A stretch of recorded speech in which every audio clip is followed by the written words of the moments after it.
तो good afternoon बच्चों, ठीक है आप लोग? Yes sir. चलिए, आप लोगों को मैंने बताया था कि आज हम लोग स्टार्ट करेंगे कुछ प्रीवियस टॉपिक्स जो बहुत जरूरी है।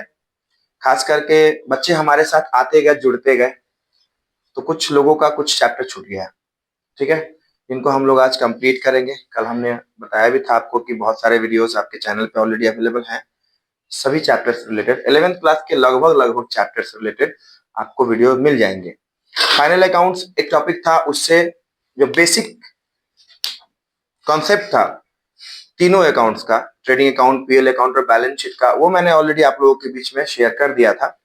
साथ साथ एडजस्टमेंट वाला वीडियो भी है, आप जाकर के विजिट कर सकते हैं चैनल पे, आपको सारे वीडियोस मिल जाएंगे। अभी हम लोग बात करेंगे बहुत ही बेसिक चीज पे, जिन लोगों को नहीं पता है उनके लिए बात करेंगे कि अकाउंट्स क्या होते हैं और अकाउंट्स के टाइप्स कितने बेसिस पे होते हैं और कितने टाइप्स होते हैं। आप लोगों को सबको पता है ये बात?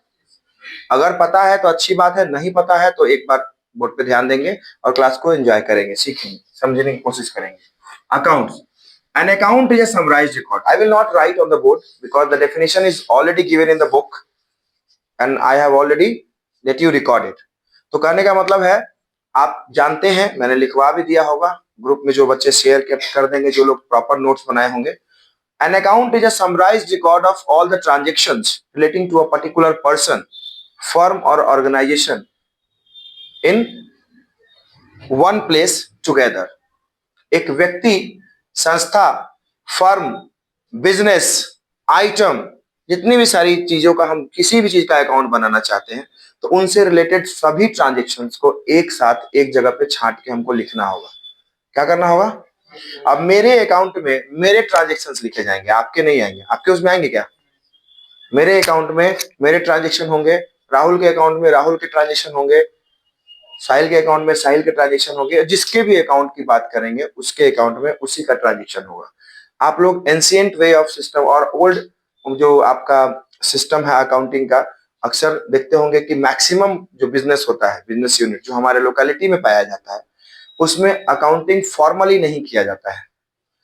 हिसाब किताब जो होता है नॉर्मली अपना वो कमाए, जो प्रॉफिट, जो प्रोडक्ट लाए, बेचे और हिसाब किताब रखे। वो लोग भी बुक कीपिंग करते हैं। बुक कीपिंग जानते हैं ना, इसमें डायरी एक होता है, आपको बताया था। बुक कीपिंग हर बिजनेस द्वारा किया जाता है, तो बुक कीपिंग करते हैं। और बुक कीपिंग करने के साथ साथ वो लोग, जैसे मान लीजिए कि गांव में हम दुकान चलाते हैं, किराने का, ग्रोसरी शॉप है मेरा, कुछ जगह है। अब वहां पे मेरे पास 100 कस्टमर्स हैं। कितने कस्टमर्स हैं?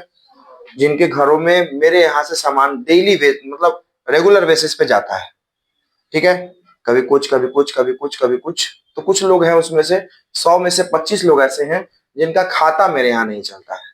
उन्होंने कभी कोई उधार सामान लिया ही नहीं, जो लिया नगद लिया, जो भी सामान हुआ उसका पेमेंट उसी समय देते थे। बाकी 75 लोगों का हिसाब मेरे यहाँ उधार भी रहता था। ठीक है, जो सैलरीड लोग होते हैं उनकी सैलरी आती है महीने में एक दिन, तो वो लोग एक बार पेमेंट करते हैं।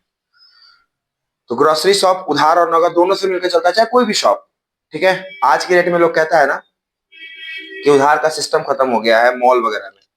मॉल वगैरह में उधार का सिस्टम खत्म नहीं हुआ है। गांव में आपको उधार मिलता था, चौक चौराहा पे आपको उधार मिलता था, क्रेडिट मिलता था। क्रेडिट समझते हैं ना? आज उसी क्रेडिट का नाम बदल के क्रेडिट कार्ड हो गया, जिससे आप कुछ भी उधार खरीद सकते हैं। पहले क्या था कि मोहन नाम का एक आदमी हमसे सामान ले गया और बोला हम दे देंगे 10 दिन में। अब 10 दिन उसका 3 महीना हो गया, लेकिन प्रॉपर पेमेंट उसका नहीं आया। तो उस मोहन नाम के आदमी से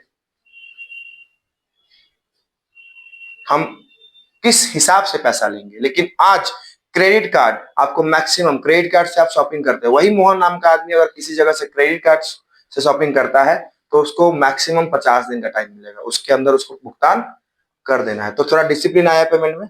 और क्रेडिट अभी भी मिलता है। पहले देखो, समझो इसको, क्रेडिट को पहले क्या होता था, ये हम होते थे, ये हमारे पेरेंट्स होते थे और ये होता था शॉपकीपर।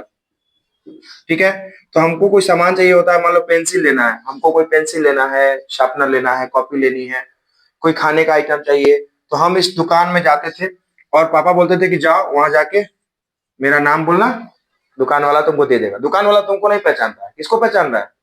पापा को। तो पापा, your father, your parent is your guarantor. क्या है? पापा तुम्हारे क्या है? गारंटर है। आज ये पेरेंट्स की जगह पे कौन आ गया है? क्योंकि आप गांव की सीमा से बाहर निकले, गांव की सीमा से बाहर निकले, तो आपका बैंक अब उसी शॉप को गारंटी दे रहा है कि देखिए हम फलना बाबू को एगो कार्ड दे दिए हैं, सीसी क्रेडिट कार्ड, वो बाबू साहब आपको स्वैप करेंगे आपके यहाँ, और हम उसके बिहाफ में पेमेंट कर रहे हैं, हम अगला से ले लेंगे। यही ना होता है। पहले पापा के नाम पे हमको क्रेडिट मिलता था, अब हमारे नाम पे हमारे बैंक के गारंटी के तौर पे हमको क्रेडिट मिलता है। आप मॉल में जाइएगा, शोरूम में जाइएगा, कहीं भी जाइएगा, आपका क्रेडिट कार्ड एक्सेस होता है। वो एक तरह का उधार है, जो पहले भी होता था और आज भी होता है। तो जब भी किसी भी व्यक्ति, संस्था और फर्म से रिलेटेड सभी ट्रांजेक्शन्स को एक जगह पे छांट कर लिखते हैं, तो उसको उसका अकाउंट कहते हैं। क्या कहते हैं बच्चों?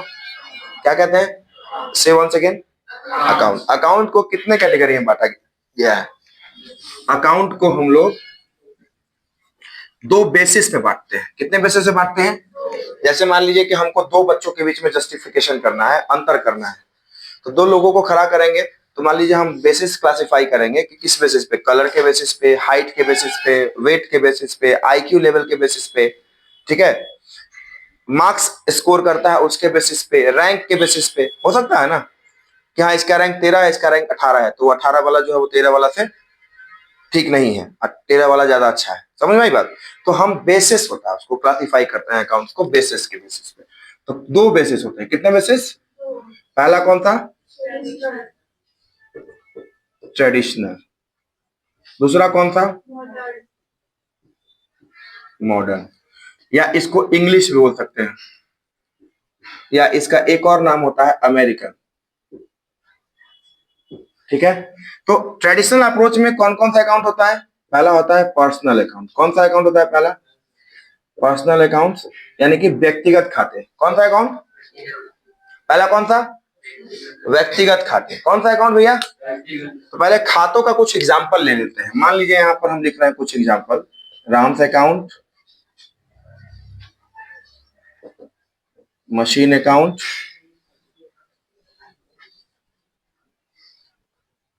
कॉमर्स कैंप अकाउंट, ठीक है, HDFC बैंक अकाउंट, ETC, ठीक है, cash account.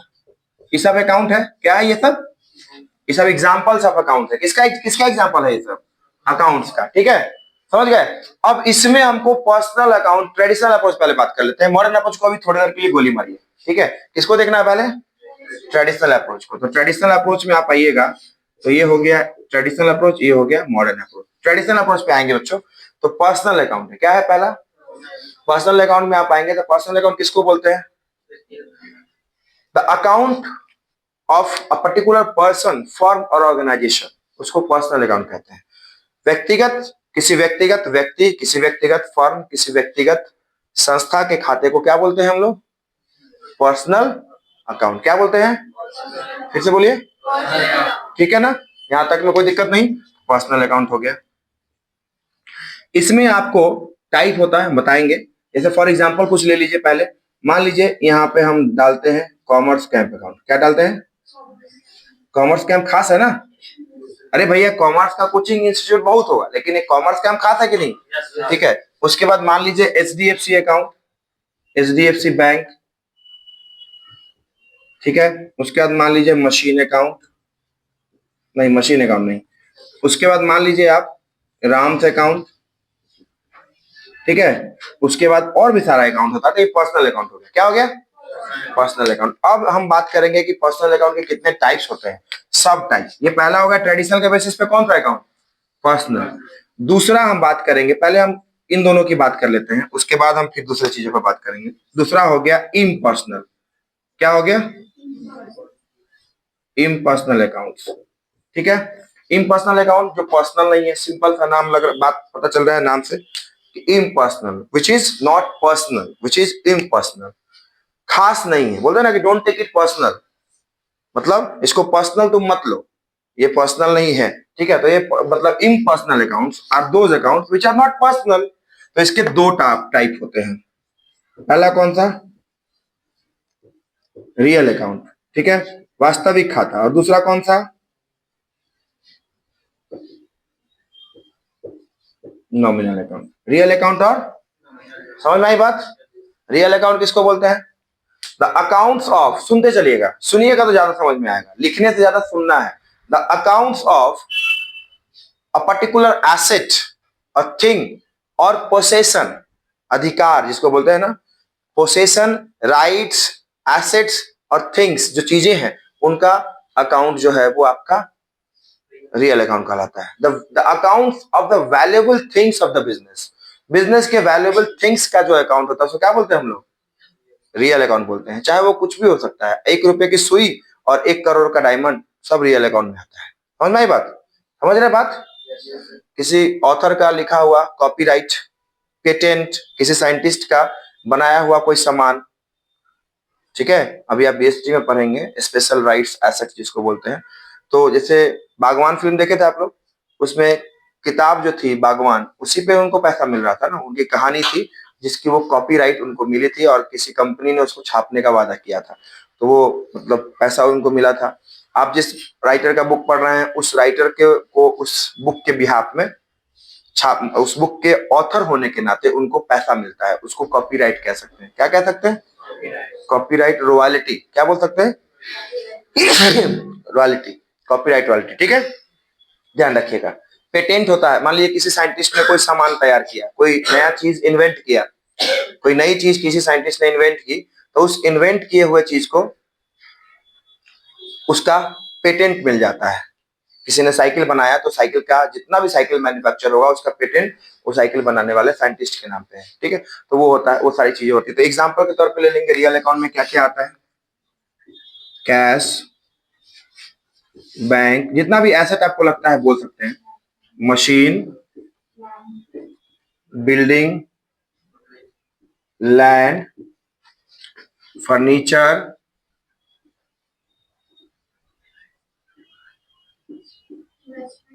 Investment, etc, etc लगा दीजिए, डेटर लगा दीजिए, डेटर्स, डेटर्स, स्टॉक, ईटीसी, ठीक है, ये हो गया। नॉमिनल अकाउंट में क्या? अब नॉमिनल अकाउंट समझ गए, रियल अकाउंट, रियल अकाउंट समझ गए। इसमें एक दो और नाम ले लीजिए, गुडविल ले लीजिए, गुडविल, पेटेंट, दिख रहा है सबको? पेटेंट, कॉपीराइट, ठीक है, ये सब आपका जो है वो एसेट में आता है। एसेट जितना भी है सब किस में चला जाएगा? रियल अकाउंट में। बहुत आसानी से सिखा दूंगा, वेट करिएगा। ये हो गया। नॉमिनल अकाउंट क्या बोलते हैं? Nominal accounts are the accounts of all the expenses, losses, payments, incomes, receive और गेन्स। इनकम है तो भी नॉमिनल, एक्सपेंस है तो भी नॉमिनल,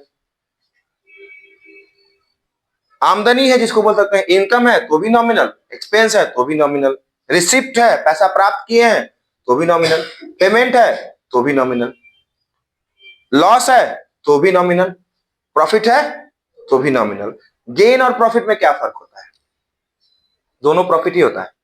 गेन और प्रॉफिट में आप लोग के कभी एक्स्ट्रा ऑर्डिनरी कुछ सवाल नहीं होते हैं और ये बहुत शर्म की बात है।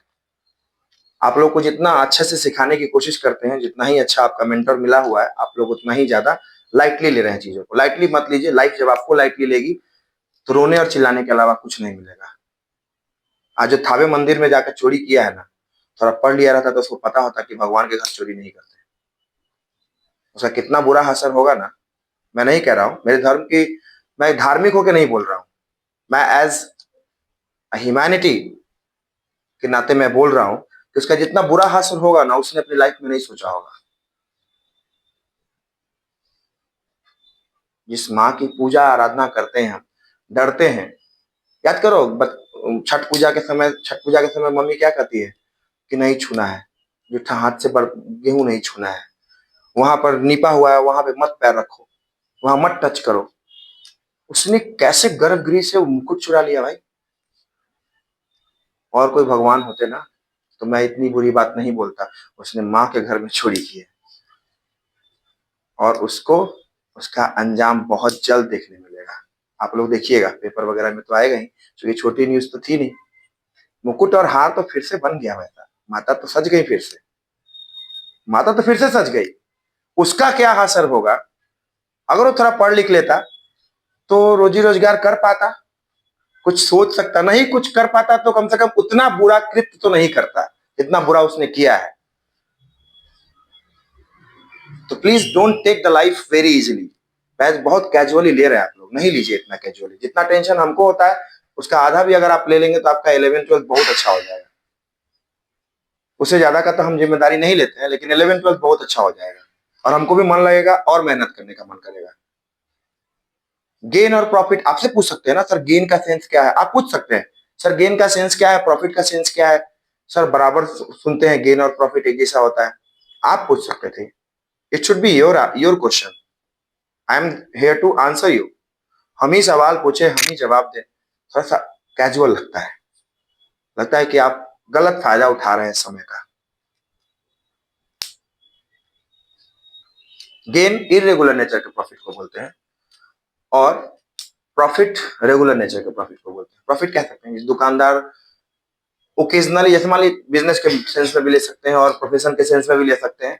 महीना में एक बार सैलरी आती है तो साल में 12 बार आता है। बोनस साल में एक बार मिलता है, उसको आप गेन कह सकते हैं। ठीक है, दुकान है, हर दिन दुकान में बैठेंगे, महीने में कुछ प्रॉफिट निकल के आएगा, वो प्रॉफिट है। लेकिन ओकेजनली कुछ कमा लिए जो फिर रिपीटेटिव नहीं है या आएगा भी तो लंबे अरसे के बाद आएगा, उसको गेन कहते हैं। The profits of non recurring nature is known as gain. क्या बोलते हैं? नॉन रिकरिंग नेचर का जो प्रॉफिट होता है उसको गेन कहते हैं। क्या कहते हैं बच्चों? गेन। तो let's talk about the further topic. Nominal account किसको बोलते हैं? नॉमिनल अकाउंट मैंने बता दिया ना अभी। जैसे एग्जांपल के तौर पे देखिएगा, यहां देखो सब लोग, सैलरी दिए हैं तो भी नॉमिनल, और सैलरी मिला है तो कैसे जानेंगे? जब तक सैलरी के सामने सीधा सैलरी दिया हुआ है, क्रेडिट लिख दिया है इसका मतलब दिए हैं, और कुछ नहीं बोला हुआ है इसका मतलब दिए हैं। हाँ, डेबिट लिखा हुआ है तो दिए हैं, पेड है तो दिए हैं। सैलरी डेबिट या सैलरी पेड मतलब खर्चा, तो भी क्या? नॉमिनल। और सैलरी रिसीव्ड या क्रेडिट तो भी क्या? नॉमिनल। बात समझ में आ रही है? सैलरी दिए हैं तो भी खर्चा, और लिए हैं। अब इसी तरह से अब देख लीजिए, जब तक रिसीव नहीं लिखा रहेगा या जब तक क्रेडिट नहीं लिखा रहेगा तब तक आप उसको इनकम नहीं मानेंगे, तब तक वो एक्सपेंस ही है। जैसे इंटरेस्ट, क्या पता चलता है बोलने से? दिए हैं। लेकिन इंटरेस्ट क्रेडिट या इंटरेस्ट रिसीव्ड मतलब मिला है। लेकिन दोनों ही केस में क्या है? ये नॉमिनल अकाउंट है। क्या है? बात समझ में आ रही है मेरी? अरे बोलो। उसके बाद कमीशन पेड या कमीशन सीधे बोला हुआ है या कमीशन डेबिट लिखा हुआ है। क्या लिखा हुआ है? मतलब दिए हैं। क्या किए हैं? उतना सारा बोर्ड पे मैं नहीं लिखूंगा, थोड़ा सा और भी लिखना है उस मेथड में भी, तो समझिएगा बात को। ये हमारा पर्सनल, ये हमारा रियल और ये नॉमिनल। ठीक है, तीन ही के बारे में पढ़ना है विशेष रूप से। अभी हम पर्सनल पे भी चलेंगे, फिर से वापस पर्सनल पे आते हैं। देखिए समझिए, तो पर्सनल समझ गए आप लोग, रियल समझ गए। जितना भी एसेट आपको दिख रहा है, रास्ते पे चलता हुआ गाड़ी दिख रहा है, एक ठंडी में जलाने के लिए लकड़ी दिख रहा है, उसका भी वैल्यू है। 10 रुपए किलो, 20 रुपए किलो भी होगा तो 10 रुपए का है ना। The valuables of the business, the valuables of your house hold बोल सकते हैं। हाथ का रिंग से लेके माथा का ताज तक क्या है? रियल अकाउंट है। आपके पेन से लेके आपका साइकिल, आपके पास अभी क्या क्या रियल अकाउंट है?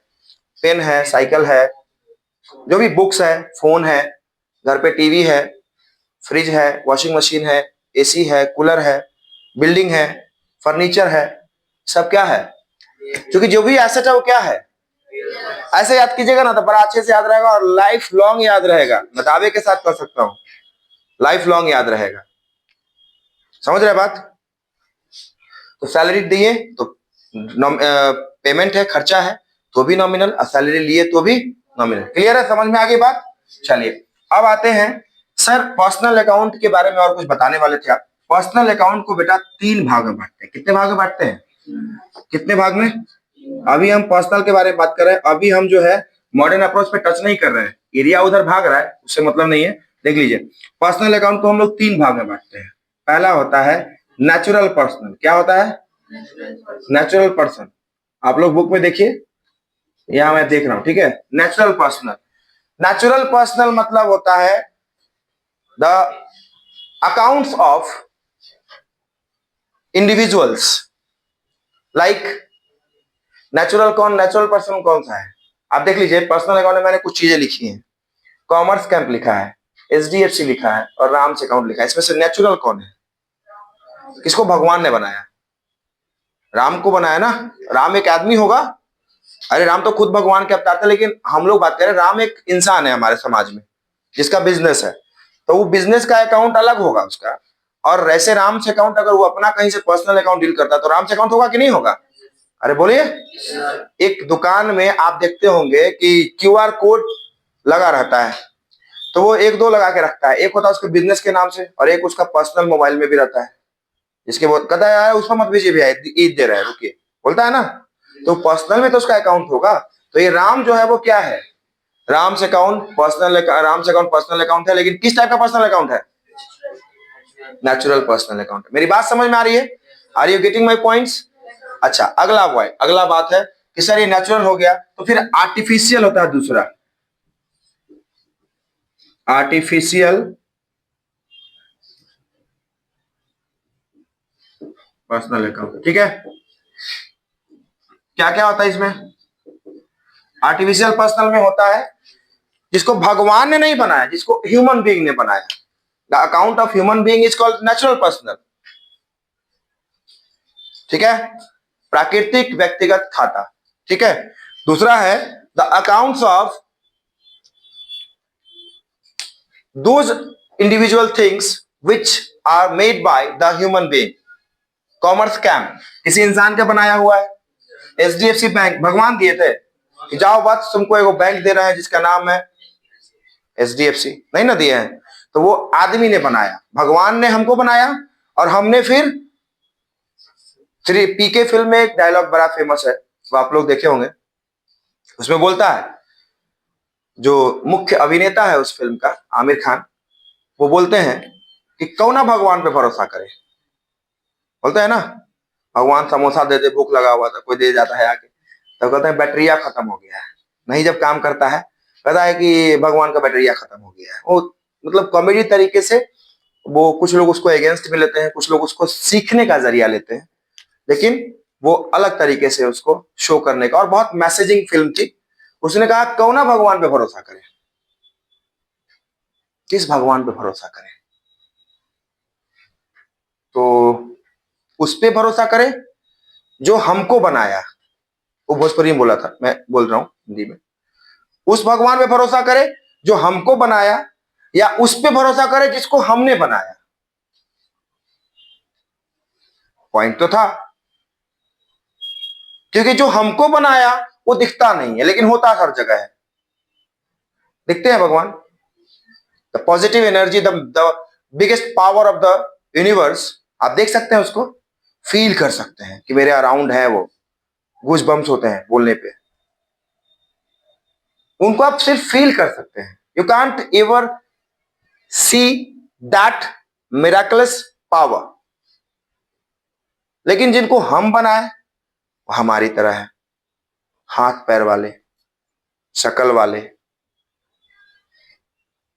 गरीबों को लेट से देखते हैं। डायलॉग है फिल्म का, ये मेरा अपना सेंटीमेंट नहीं है। गरीबों को लेट से मिलते हैं, अमीरों को पहले मिल जाते हैं 500 रुपए के वीआईपी टिकट से। यहाँ करते हैं दिन रात गला कटवल, और वहां जाके वीआईपी दर्शन करके वहां अभिषेक पूजा पाठ सब करके आते हैं। तो पैसे से तो भगवान अवेलेबल हो जा रहे हैं भैया, नहीं? तो ये तो फिल्म का एक डायलॉग था, एक सीन था जो बहुत इंस्पायरिंग था, सीखने की चीज है। जिसको हमने बनाया वो दिखते नहीं है, जो हमको बनाया, जिसको हमने बनाया वो दिख रहा है, हमारी तरह है, लालची है, पैसा लेके काम करता है, मन्नत चढ़ाते हैं ना। तो इस पे बहुत विवाद भी हुआ था। आई डोंट वांट दैट विवाद। है ना। खैर आगे बढ़ते हैं। तो ये हो गया। तो ये आर्टिफिशियल पर्सनल कौन हो गया, जिसको हमने बनाया। बैंक एसबीआई हो गया। गोपाल बुक डिपो मोतीझील में है, पर्सनल है, लेकिन वो कौन सा पर्सनल है, आर्टिफिशियल पर्सनल है। क्या है, आपके पिताजी का कोई बिजनेस होगा, आर्टिफिशियल पर्सनल हो गया, लेकिन आपके पिताजी नेचुरल पर्सनल अकाउंट में आते हैं। समझ में आया बात। उसी तरह से हो गया समझ में आगे ये चीज। उसके बाद है last but not the least, तीसरा है आपका रिप्रेजेंटेटिव पर्सनल अकाउंट। कितने लोगों को ये पता है, please tell me. Representative personal account, anybody knows? Never try to speak, it's very bad manner. 12th के बाद कॉलेज में जाएंगे तो जब वहां जाके ऐसे म्यूट रहेंगे तो बहुत अच्छा मैसेज जाएगा। बिहार का ऐसे भी बहुत अच्छा इमेज है बाहर में, और आगे भी आप लोग अच्छा बनाएंगे, मुझे ये बात पता है। हम अपने विरासत को बरकरार रखेंगे। बुर्बक बनने वाला, उसी 100 में से एक कन्हैया कुमार बन जाता है, उसी 100 में से एक श्वेता सिंह बन जाती है, उसी 100 में से एक सुशांत सिंह राजपूत बन जाता है, तो लोगों को खटकता है। क्योंकि मेजोरिटी में रहेंगे ना तो हमारे पर नजर नहीं पड़ेगी किसी की। 100 में एक जाते हैं तो लोग हाईलाइटेड हो जाते हैं, तो फिर उनके दुश्मन तैयार हो जाते हैं। तो हम लोग तो हैं भैया चुप्पे। चुप्पे मतलब चुप रहने वाले, चुप्पा मार के रहते हैं, पूछने पर जवाब नहीं देते हैं। पता है या नहीं है ये भी तो बता सकते हैं, नहीं पता है। चलिए आवाज सीख लीजिए। आज इंग्लिश पढ़ा आप लोगों ने, इंग्लिश में प्रीफिक्स सफिक्स पढ़ा है? अरे बोलो, just listen and after class you will give me the feedback that this idea was good or not. Okay, this way of teaching was good or not, to let you learn. English पढ़ा है, उसमें prefix और suffix पढ़ा होगा, हिंदी में भी पढ़ा होगा, उपसर्ग और प्रत्यय पढ़ा है ना। जब भी, मेरे साथ दोहराओ, जब भी किसी भी, इंग्लिश में बोलूंगा इसको फिर से, पहले हिंदी में समझ लीजिए। जब भी किसी भी नॉमिनल अकाउंट में, बोलिए, I will never let you forget, ये कभी भूलोगे नहीं अगर आज मेरे साथ 2 मिनट बोला तो। जब भी किसी भी नॉमिनल अकाउंट में कोई भी प्रीफिक्स या सफिक्स जोड़ दिया जाता है और उसका मतलब बदल देता है, तो वो रिप्रेजेंटेटिव पर्सनल अकाउंट हो जाता है। दिखाऊं आपको एक मजाक, एक क्या बोलते हैं उसको, चमत्कार। एक गेम देखेंगे आप लोग, देखिए। मैंने क्या बोला, वेन एवर एनी सफिक्स और prefix is added with the name of nominal account, it converts into representative personal account. क्या ये फॉर्मूला है, ये थ्योरी है, ये फॉर्मूला भी कह सकते हैं, थ्योरी भी कह सकते हैं, और आपको थ्योरम भी कह सकते हैं। मैथ में थ्योरम पढ़े होंगे ना, तो वही है। अब आप देखिए, मैंने आपको यहाँ पर मान लो कुछ लिख देता हूं। यहाँ पर सैलरी लिखा हुआ हूं, इंटरेस्ट, वेजेस, कमीशन। अब देखिए तीनों चारों है, सैलरी है, इंटरेस्ट है, वेजेस, ये सब नॉमिनल अकाउंट है। अरे है कि नहीं? तो मुझे सैलरी देना है मेरे स्टाफ को, मेरे पास 10 स्टाफ है, 10 को मैं 10-10 हजार रुपए देता हूं। कितना देता हूं? तो मुझे कितनी सैलरी खर्च करनी पड़ती है साल महीने में? 1 लाख। कितना देना पड़ता है? अब उसमें से मैंने इस बार मुझे प्रॉफिट नहीं हुआ ज्यादा, तो मैंने दो स्टाफ्स को 5-5 हजार ही दिया, 5-5 हजार उनका रख लिया। तो ये जो है ये आउटस्टैंडिंग कहलाएगा। क्या कहलाएगा? आउटस्टैंडिंग। तो मैंने अभी 90,000 पे कर दिया। कितना पे कर दिया? और बचा हुआ मेरे पास कितना है? 10,000। तो जो सैलरी अभी अनपेड है उसको आउटस्टैंडिंग कह सकते हैं, ड्यू नहीं कहते हैं। ड्यू भी बोल सकते हैं, बट ड्यू सूटेबल नहीं लगता है। जो बचा है which is still to be paid, which is still to be paid, उसको बोलते हैं हम लोग आउटस्टैंडिंग। क्या बोलते हैं? व्हाट इज आउटस्टैंडिंग बेटा? आउटस्टैंडिंग मतलब स्टिल टू बी पेड, मतलब नॉट पेड राइट नाउ, अभी पेड नहीं हुआ है। इसको क्या बोलते हैं? हिंदी में बोलते हैं अदत्त। क्या बोलते हैं? अदत्त, अभी दिया हुआ नहीं है। संजय दत्त के पहले अ लगा देना है। क्या लगा देना है? अदत्त, अभी नहीं दिया गया है। और जो पहले से पेड है उसको क्या बोलते हैं? Prepaid, which is already paid. ये किसके मामले में? ये किस मामले में? एक्सपेंस के मामले में कि इनकम के मामले में? पूरा 1 घंटा क्लास भी कम पड़ेगा, बस समझो क्या कहना चाहता हूं, समझो। ये एक्सपेंस के मामले में। एक्सपेंस के मामले में जो दिया जा चुका है पहले ही, which is paid, the expenses which are already paid, उसको प्रीपेड कहते हैं। क्या कहते हैं? अरे गधा, ऐसा पेड लगा हुआ नहीं दिख रहे हो। उसके बाद outstanding which is still to be paid, अभी पेड करना बाकी है, उसको क्या बोलते हैं? Am I right? क्लियर हूं मैं? चलो आगे। अब बोलोगे सर इनकम के केस में क्या होता है? तो बहुत बच्चा कह देता है आउटस्टैंडिंग इनकम, बिल्कुल गलत होता है। क्या होता है? आउटस्टैंडिंग इनकम, इनकम के साथ जब इनकम बकाया होता है तो अकॉर्ड लगाते हैं। क्या लगाते हैं? अगर हमको लगाना होगा कि हम मान लीजिए कि किसी को हमने इंटरेस्ट में पैसा दिया है, ठीक है, हमको इंटरेस्ट देता है, वो क्या देता है? तो इंटरेस्ट मेरे लिए इनकम है कि एक्सपेंस है?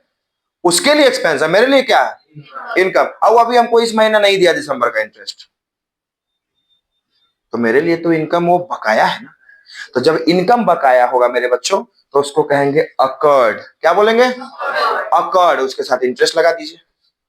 बोलिए, बोलने का प्रोनाउंसिएशन सही कीजिए। अकर्ड क्या? इंटरेस्ट। अकर्ड, से वंस अगेन। और अगर हमारा इनकम अभी एडवांस में मिल चुका है, तो कोई हमको जनवरी का भी इंटरेस्ट दे दिया तो उसको अनअर्न्ड कहते हैं। क्या कहते हैं? देखिए स्पेलिंग देख लीजिएगा। अनअर्न्ड इनकम, इनकम या इंटरेस्ट जो भी है। मान लीजिए जनवरी का इंटरेस्ट हमको कोई एडवांस में दे दिया, मान लीजिए तुम में से कोई दिसंबर का भी ड्यूज रखे हुए हैं, तो वो अकॉर्ड इंटरेस्ट हो जाएगा। और जो हमको जनवरी का, फरवरी का 2 महीने का एडवांस इंटरेस्ट लाके दे दिया, तो उस कंडीशन में उसका भी हिसाब, देखो एक पाई का भी हिसाब होगा। अकाउंटिंग में एक एक पाई का हिसाब होता है, और ऐसा कुछ नहीं है जिसका टर्म नहीं होता है कि सर इसको क्या कहेंगे, इसको गुमनाम समझ लेते हैं, इसका कोई नाम नहीं होगा। ऐसा कुछ है ये नहीं। अगर ऐसा कुछ होगा तो मुझे बताइएगा, या तो मैं जानता होऊंगा, और नहीं जानता होऊंगा तो जानने की कोशिश कर लूंगा, समझ लूंगा कि हाँ बच्चों के द्वारा कुछ सीख लिया मैंने। ठीक है, तो ये हो गया आपका अनअर्न्ड। क्या बोलते हैं इसको? जो उसको एक और नाम से बुला सकते हैं, इनकम रिसीव्ड इन एडवांस। थोड़ा लंबा हो जाता है, तो अनअर्न्ड का सिनोनिम क्या हो सकता है? कमाया नहीं गया है। ठीक है, मान लो तुम्ही मुझसे किसी का फीस अभी नहीं आया है, तो उसको क्या बोलते हैं? Accord fees. क्या बोलेंगे? किसी का फीस पे पूरा पेमेंट है, सिलेबस खत्म नहीं हुआ है, तो उसको क्या बोलेंगे? Unearned fees. क्या बोलेंगे? या फीस रिसीव्ड इन एडवांस। क्या? मान लीजिए आपके बाबूजी आए, बोले कि सर 11th का इतना फीस है, ले लीजिए, 12th का 5,000 ले लीजिए, 10,000 ले लीजिए। तो वो 12th तो अभी शुरू नहीं हुआ है, नाम पढ़ा है एक चैप्टर भी, तो वो मेरे लिए क्या है? अनअर्न्ड। नाम से पता चलता है अभी कमाया, लेकिन मैंने इनकम रिसीव कर लिया। मजदूर आपके यहाँ काम करने आता है, घर बन रहा है किसी का, डेली उसको 500 देते हैं, ठीक है। आज वो बोला कि थोड़ा सा घर में 2,000 रुपए का काम है, आपके यहाँ तो काम लंबा चलेगा, तो हमको आज 2,000 दे दीजिए। तो 2,000 आपको, आपने उसको 4 दिन का जो पैसा दिया है वो अर्न है कि अनअर्न है? हाँ? और तो उस मजदूर के लिए अनअर्न्ड इनकम है। क्या है? और आपके लिए प्रीपेड एक्सपेंस है। क्या है? फिर से देखिए, क्रॉस होता है ना, मैच द कॉलम। तो अनअर्न इनकम जिसके लिए है, उसके लिए, आपके लिए प्रीपेड एक्सपेंस है। आपको 4 दिन फीस नहीं देना है, उसका पेमेंट आपको 4 दिन 500 करके नहीं देना है। दूसरा, उस बेचारे को आपने 4 दिन काम करा लिया और पैसा नहीं दिया,